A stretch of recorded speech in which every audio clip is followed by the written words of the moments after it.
अब बेटा ईटा का हम डिस्कस कर रहे थे। एक ईटा सिंबल है विस्कोसिटी का जिसको हम ETA लिखते हैं। एक ईटा टर्म हम यूज करते हैं ETEA। ये एब्रिविएशन है educational testing evaluation agency. Now eta की यूनिट क्या है? That is known as twice. ये एमसीक्यूज में आता है इस तरह की ईटा में जो हम टेस्ट लेते हैं। ग्राफ मैंने बनाया है, डेंसिटी भी बढ़ रही है मास के बढ़ने से, साइज के बढ़ने से, कार्बन एटम के बढ़ने से, स्पेसिफिक ग्रेविटी भी बढ़ेगी और विस्कोसिटी भी इंक्रीज होगी with increase in the mass और size of the molecule. Now come to the boiling point. Another term is known as boiling point. What is boiling point? ये हम पढ़ चुके हैं चैप्टर नंबर 5 में, liquid state of matter. The temperature at which vapor atmospheric pressure of a liquid become equal to the vapor pressure of a liquid। इसका मतलब क्या है? बॉइलिंग पॉइंट क्या चीज है? जिसमें vapour pressure of liquid equilibrium में हो किस चीज के? एटमॉस्फेरिक प्रेशर के। तो उस फेनोमेना को कहा जाता है बॉइलिंग पॉइंट, या इंटरनल प्रेशर और एक्सटर्नल प्रेशर इक्विलिब्रियम में हो तो उस पॉइंट को कहते हैं vapour boiling point. Boiling point क्या है? MCQs। It is a example of physical dynamic equilibrium. Physical dynamic equilibrium की मिसाल है। ये नहीं है कि डायनामिक इक्विलिब्रियम सिर्फ केमिकल रिएक्शन में होता है, ये भी फिजिकल डायनामिक इक्विलिब्रियम की एक एग्जांपल, जिनमें gaseous states of the substance और एटमॉस्फेरिक गैसेस जो हैं उनके दरमियान इक्विलिब्रियम। उस पॉइंट पर जब लिक्विड पहुंच जाता है तो उसको हम कहते हैं boiling point. My dear students, keep in mind that the boiling point is also used as a parameter for detection of purity of a substance। किसी भी सब्सटेंस के प्यूरिटी को फाइंड करने के लिए लिटरेचर में से उसकी बॉइलिंग पॉइंट की वैल्यू लें और फिर उसको बॉयल करें। जिस तरह की अगर वाटर हम लें तो वाटर का बॉइलिंग पॉइंट क्या है? 100 डिग्री सेंटीग्रेड। अगर वाटर 100 डिग्री सेंटीग्रेड से ज्यादा या इससे कम टेम्परेचर पर बॉयल हो जाए, it means it contain certain impurities. ये प्योर नहीं है, तो इसका मतलब ये हुआ कि बॉइलिंग पॉइंट को हम एज अ पैरामीटर यूज कर सकते हैं। किस चीज के लिए? For purity of a substance. इसी तरह बॉइलिंग पॉइंट का इंटरमॉलिक्यूलर फोर्सेस के साथ क्या रिलेशन है? डायरेक्ट रिलेशन है। अगर मॉलिक्यूल का साइज बढ़ेगा, इंटरमॉलिक्यूलर फोर्सेस इंक्रीज होंगे, इंटरमॉलिक्यूलर फोर्सेस इंक्रीज होंगे, बॉइलिंग पॉइंट इंक्रीज होता जाएगा। इसका ट्रेंड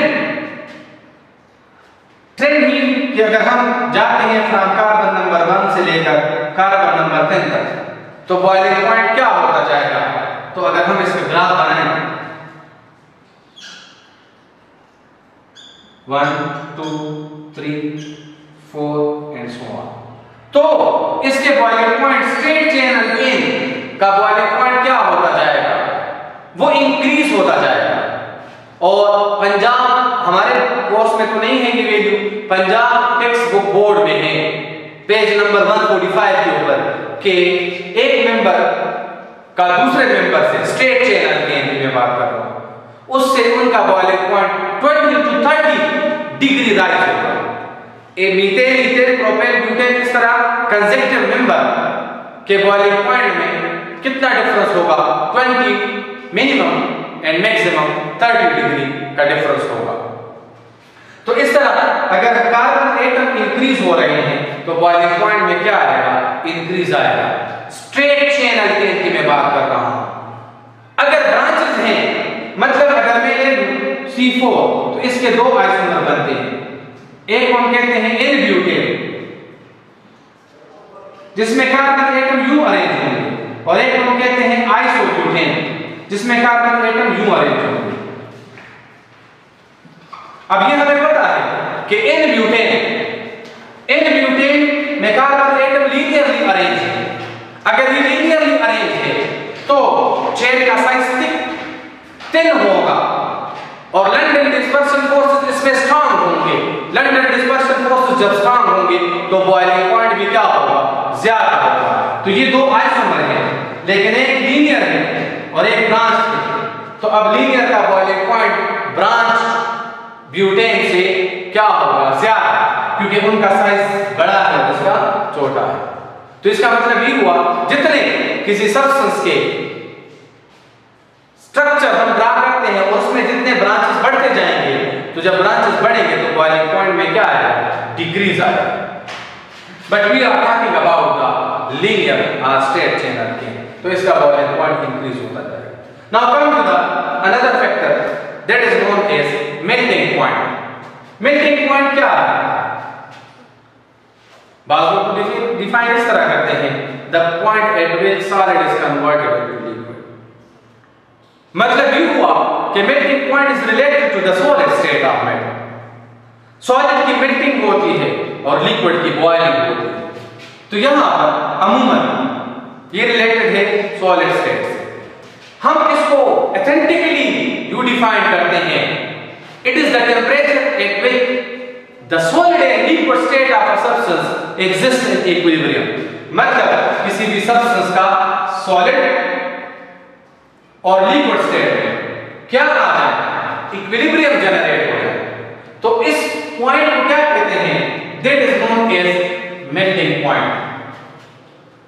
किसी भी सब्सटेंस के प्यूरिटी को चेक करने के लिए हम क्या यूज कर सकते हैं, हम मेल्टिंग पॉइंट भी यूज कर सकते हैं। इसका मतलब क्या है, it is also used as a parameter for the detection of purity of substance. अगर इंप्यूरिटी इसमें है तो वो अपने उस खास टेंपरेचर से या पहले मेल्ट होगा या बाद में मेल्ट होगा। अगर पहले मेल्ट हो रहा है तो इसका मतलब क्या है, वोलेटाइल इंप्यूरिटी है इसमें। और अगर बाद में मेल्ट हो रहा है तो इसका मतलब क्या है, नॉन वोलेटाइल इंप्यूरिटी है, अट्रैक्टिव फोर्सेस बढ़ गए। ये हम सॉल्यूशन चैप्टर में कोलिगेटिव प्रॉपर्टीज में आप लोगों ने पढ़ा होगा। Now melting point is also known as an example of physical dynamic equilibrium.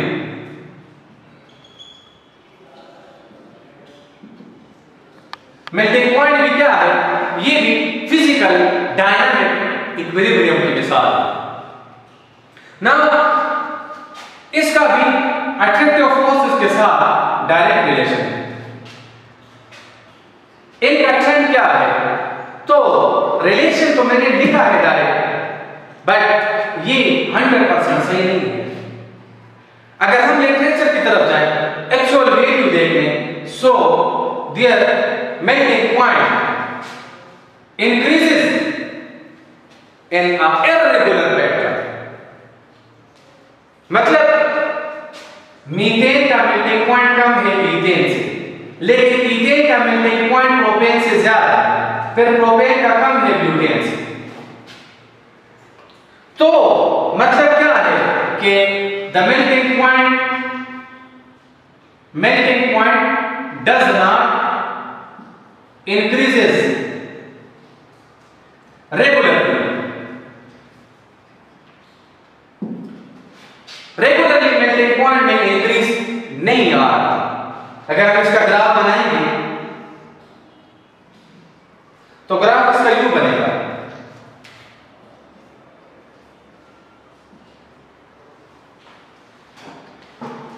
Methane का मेल्टिंग पॉइंट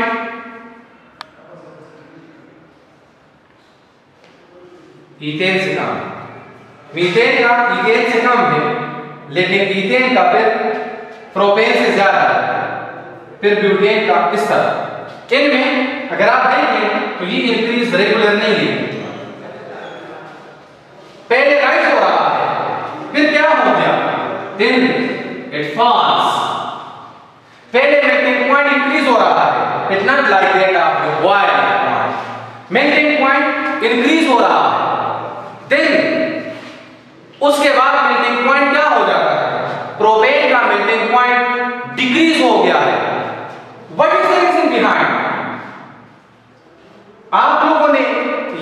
सीखना है। अगर आप लोगों ने इंट्री टेस्ट क्लियर करना है, if you want to get admission in nurse or in any medical college or engineering university, then you have to know about the reason. Reason आपने जानना है। मेल्टिंग पॉइंट बॉइलिंग पॉइंट में तो increase आ रहा है, मगर मेल्टिंग पॉइंट में यहां पर इरेगुलर पैटर्न है। सो ये क्यों है? तो आपको मैंने पहले भी बताया मेल्टिंग पॉइंट कि melting point is something related to the solid. अगर हम इसको डिस्कस करें, ये 3 पॉइंट ईथेन, प्रोपेन, ब्यूटेन, तो हमें क्लियर हो जाएगा। मेल्टिंग पॉइंट अगर हम ईथेन को देख लें तो उसका स्ट्रक्चर CH3CH3, प्रोपेन को अगर देख लें तो वो है CH3 CH2 CH3, और अगर ब्यूटेन को देख लें तो ये है CH3 CH2 CH3। लिटरेचर हमें ये बताता है, रिसर्च से ये साबित हुआ है कि हमारे पास ये जो चेन जा रहा है, प्रोपेन का मेल्टिंग पॉइंट ईथेन से कम है, although its size and mass is greater than ethane. तो वो कहते हैं कि ये जो है ईथेन सिमेट्रिकल है, प्रोपेन सिमेट्रिकल नहीं है, और ब्यूटेन भी सिमेट्रिकल है। मतलब ये 2 इक्वल पार्ट में डिवाइड हो सकता है, ये नहीं हो सकता, और ये भी 2 इक्वल पार्ट में डिवाइड हो सकता है। तो जब हम इसको मेल्ट करते हैं, अगर हम देख लें तो इनकी जो क्रिस्टल स्ट्रक्चर होगी वो क्या होगी? वो क्लोज पैकिंग होगी उसकी। लेकिन अगर हम आ जाए प्रोपेन की तरफ, तो प्रोपेन का स्ट्रक्चर यूं बनेगा, इनके मॉलिक्यूल अपने क्रिस्टलेटस में इस तरह होते हैं। ब्यूटेन अपने क्रिस्टलेटस में उसकी अरेंजमेंट यूं होगी।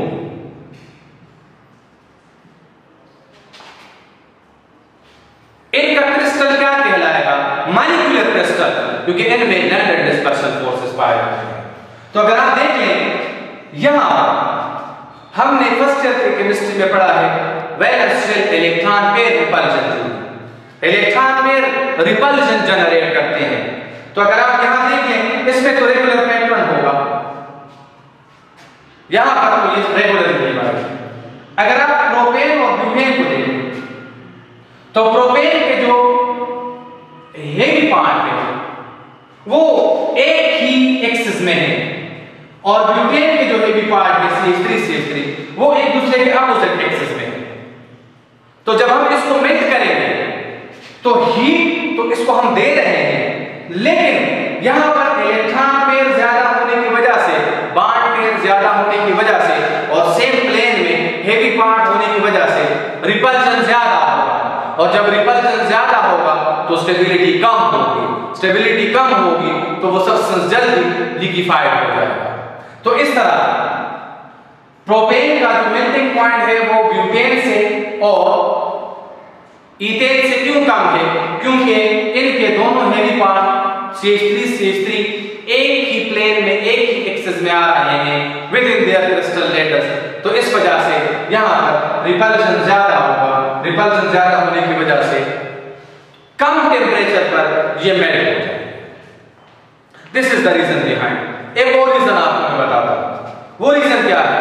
फेडरल बुक में, नेशनल बुक फाउंडेशन वाले बुक में लिखा हुआ है the melting point of even number alkane is greater than odd number alkane. तो अगर आप देख लें तो even number, ethane even number है, ब्यूटेन भी इवन नंबर है, लेकिन प्रोपेन क्या है? ऑड नंबर है। तो इस तरह प्रोपेन का मेल्टिंग पॉइंट कम होगा। फिर पेंटेन का बढ़ जाता है क्योंकि उसका फिजिकल स्टेट चेंज होगा, वो लिक्विड है, तो लिक्विड के दरमियान इंटरमॉलिक्यूलर फोर्स स्ट्रांग। अब बेटा आ जाए इस चार्ट पर, ये चार्ट मैंने बनाया है, ये आपको बहुत हेल्प करेगा। इन molecular formula, boiling point, degree centigrade, melting point, density and physical state. Methane, ethane, propane, butane, pentane, hexane, heptane, octane, nonane, decay in, ये 20 है, this one is known as ecocene। अब अगर आप देख लें तो कार्बन नंबर 1 से लेकर कार्बन नंबर 4 तक गैसेस हैं, मतलब ये भी गैस है, गैस गैस गैस। फिर कार्बन नंबर 5 से लेकर liquid liquid liquid liquid liquid 17 तक, और फिर उसके बाद ये सॉलिड। अगर आप देखें तो बॉइलिंग पॉइंट में क्या आ रहा है, देखें रेगुलर इंक्रीज आ रहा है। मेल्टिंग पॉइंट में मीथेन का मेल्टिंग पॉइंट -183 डिग्री सेंटीग्रेड, तो इथेन का -172। तो देखिए आप यहां पर बॉइलिंग पॉइंट इसका ज्यादा है, प्रोपेन का बॉइलिंग पॉइंट इथेन से ज्यादा है, मगर मेल्टिंग पॉइंट इसका कम है इन तीनों में। Melting point of ethane is -172, while butane is -135 and propane is -190 degree centigrade. Propane का कम है, क्यों कम है? Because of their non-symmetric nature, because of the weak packing of their molecule within their crystalline structure due to the maximum electron-electron pair repulsion. अब फिर इसमें अगर आप देख लें तो इंक्रीज तो हो रहा है, मगर अगर आप ब्यूटेन और पेंटेन के बॉइलिंग पॉइंट में मेल्टिंग पॉइंट में डिफरेंस देख लें तो 5 डिग्री का है, लेकिन हेक्सेन का फिर पेंटेन से क्या है, ज्यादा है। मतलब क्या है कि अगर आप देख लें ये इवन ऑड नंबर है, तो देखिए ये भी ऑड नंबर है, तो ऑड नंबर और इवन नंबर के मेल्टिंग पॉइंट में डिफरेंस ज्यादा है। यहां देख लें पेंटेन का मेल्टिंग पॉइंट हेक्सेन से बहुत ज्यादा कम है, और हेक्सेन का मेल्टिंग पॉइंट हेप्टेन से थोड़ा सा कम है। तो ये irregular increase because of the unsymmetrical arrangement of their molecule with in the crystalline structure. इसी तरह डेंसिटी भी क्या हो रही है, रेगुलरली इंक्रीज हो रही है। अगर हम इससे ये यूनिट हटा दें तो फिर ये क्या कहलाएगा, फिर ये स्पेसिफिक ग्रेविटी कहलाएगा। अगर डेंसिटी है तो डेंसिटी के साथ यूनिट लगाएंगे, इससे पहले हमने पढ़ा स्पेसिफिक ग्रेविटी के साथ यूनिट नहीं लगाते। तो बच्चों आप लोगों ने ये लेक्चर सुन लिया है, उम्मीद है आप लोगों को रियलाइज हो चुका होगा कि सिंपल टॉपिक कितने अहमियत के हामिल होते हैं, छोटे टॉपिक कितने अहमियत के हामिल होते हैं। आज हमने ये डिस्कस कर लिया है, इसमें हमने ईटा के एमसीक्यूज भी डिस्कस कर लिए हैं, और बोर्ड के पेपर में जो आते हैं वो एमसीक्यूज भी डिस्कस कर लिए हैं, और आपको मैंने फेडरल बोर्ड के लिहाज से भी, या अगर आप नेक्स्ट में टेस्ट देना चाहते हैं तो उसके लिहाज से इस चार्ट की मदद से आपको बेतहाशा एमसीक्यूज मिल जाएंगे। नेक्स्ट लेक्चर में हम फिर डिस्कस करेंगे रिएक्टिविटी ऑफ अल्केन। तब तक के लिए अपना ख्याल रखिएगा। अल्लाह हाफ़िज़।